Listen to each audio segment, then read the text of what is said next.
Hey everybody, it's Mike Patterson and I'm back at my studio. Well, today I want to talk about insuring your photos or insuring your photographic memories. Now, I am a huge restorer of photos. I get stuff sent to me from all over the world for it to be restored, to be copies of it made, so on and so forth.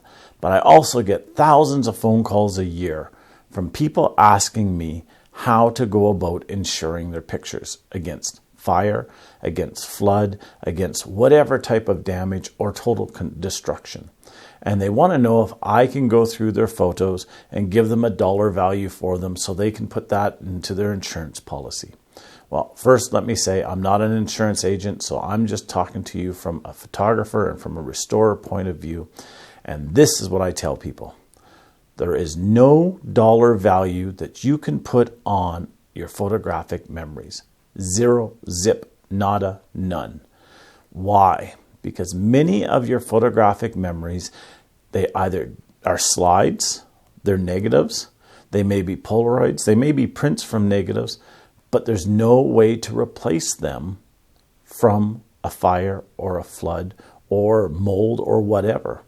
A number of years ago, I had a lady phone me up. She was devastated. She asked me if she could bring in some pictures.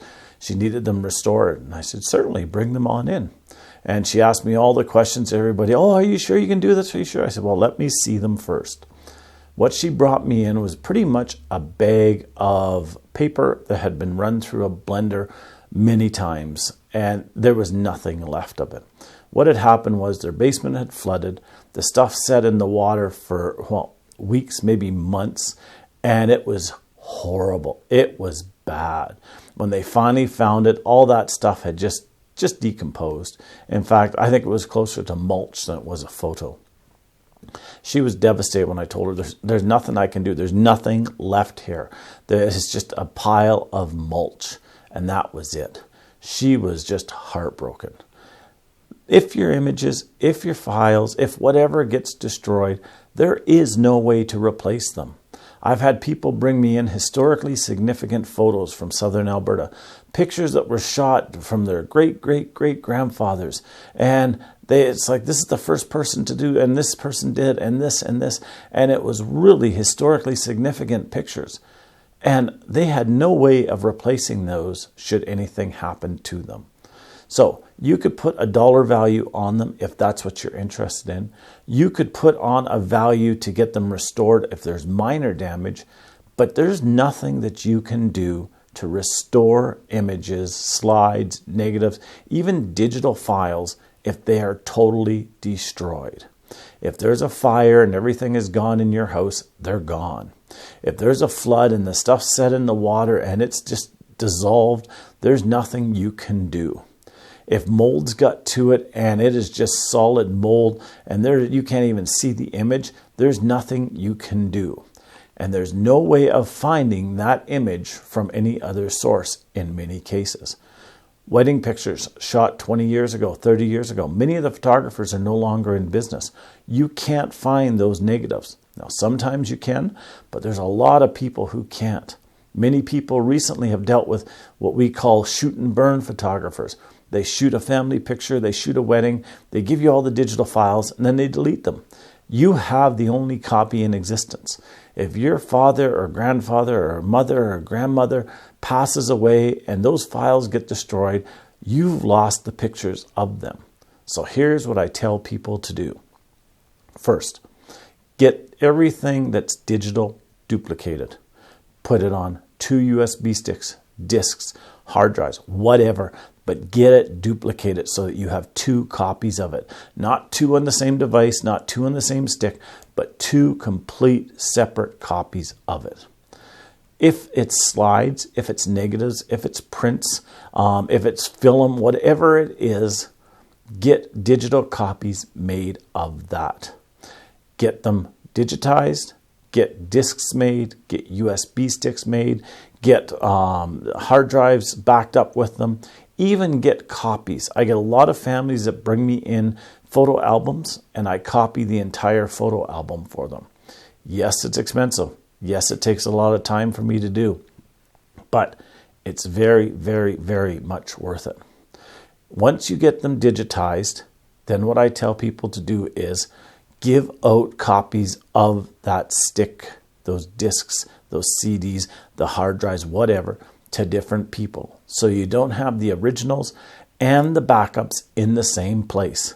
Why? Because if there's a fire in your house and you have the prints in the basement and you have the digital files upstairs and the whole house burns down, you've lost everything. I tell people this constantly. Some people get it, some people don't. But you need to get the copies to separate places or separate people. Now, if you have a family, great. Give somebody in your family one of the discs, one of the USB sticks, one of the hard drives. If you don't, take it to work with you. If you have a safe spot that you can store them at work, have a safety deposit box. Do anything to get them away from you. Many people don't trust the digital media. I don't blame them. There's a lot of digital media that is not archival. So a lot of people have prints made. If you have duplicate prints made of prints, slides, negatives, whatever it is, I recommend you store those separate as well. Because again, if there's a major catastrophe in your house, in your apartment, they're gone forever. So if you want to insure, go ahead and insure. Insure your house for fire, great idea. Insure your house for flood, great idea. Insure your memories, if you can, go for it. But no matter how good your insurance policy is, they're not able to restore your memories if they're the only copy of them. So make sure you digitize them or get somebody to digitize them and make sure they're backed up at a safe location. Side note, I strongly do not recommend backing up to the cloud. Why? First of all, if you're not on the cloud all the time, if you're not checking them, you're not making sure that you can still access the cloud, what usually happens is that in 4 or 5 years, somebody goes back to get them and guess what? They're gone. Well, where did they go? I also strongly do not recommend, like I said before, keeping duplicate copies in the same place. Even in a safe, I know people have fireproof safes. The problem is that stuff in the safe will melt. So if you have a USB stick in there and the safe gets hot enough, it will melt the contents of the safe. It will not catch on fire, but it will melt it. So back it up and get it to somewhere else. So until next time, have a great day. Stay safe, stay healthy, stay happy, and get all your memories backed up so you can share them for years to come. Bye-bye now. Thank you for watching my video. If you like this video, please click on the like button, which is the thumbs up button. If you haven't already subscribed to my channel, please click on the subscribe button and then click on the bell next to the subscribe button so you'll be notified when any new videos are uploaded. Thank you and have a great day.